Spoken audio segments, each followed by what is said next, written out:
কিছু ব্লিঙ্করা আর কি Instagram, YouTube, TikTok পুরো ভরে ফেলতেছে। বলতেছে লিসার সাথে কোন চাকর নাকি গেছে, চাকরের নামটা জেকে। আচ্ছা বাবা, আমাদের জেকে যদি চাকর হয় তবে তোমাদের লিসা কি মহারানী? একটা কথা মাথায় রেখো, কোনখানে মহারাজা আর কোনখানে চাকর সেটা বোঝাই যায়। আর হ্যাঁ, তোমাদের লিসার সাত কপালের ভাগ্য যে আমাদের জেকের সাথে কনসার্ট করতে পারতেছে, না হলে সেইটাও করতে পারতো না। আর হ্যাঁ, আরেকটা কথা মনে রাখো, তোমরা ব্লিঙ্করা তোমাদের নিজেদের আইডলকেই ছোট করে দেখতেছো, বুঝো নাই? আর্মিদের সাথে লাগতে আসলে তোমাদের নিজের আইডলকেই ছোট করতে হয়। যেরকম আমরা তোমাদের সাথে লাগতেও চাই না, লড়াই করতেও চাই না। তো এখন আমি আর কি সহ্য করে বসে থাকতে পারলাম না যে মা আমাদের জেগে কেন চাকর বলবে। ব্লিঙ্ক একটা কথা মাথায় রেখো, আমাদের জেকে যদি চাকর হয় না তবে তোমাদের লিসা মহারানী নয়। কোনখানে মহারাজা আর কোনখানে চাকর সেটা দেখাই যায়।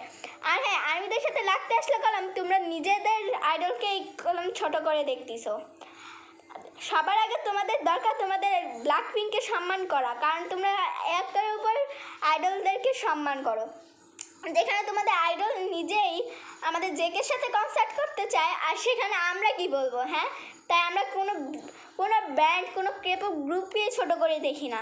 আমাদের সব থেকে ভরসা রাখি আমরা আমাদের বাংতানের উপর। তো একটা কথাই মাথায় রেখো, আমাদের বাংতানকে যেভাবে আমরা সম্মান করতেছি, তোমাদের ব্ল্যাক পিঙ্ককেও তোমরা ঠিক সেভাবেই সম্মান করো। ধন্যবাদ।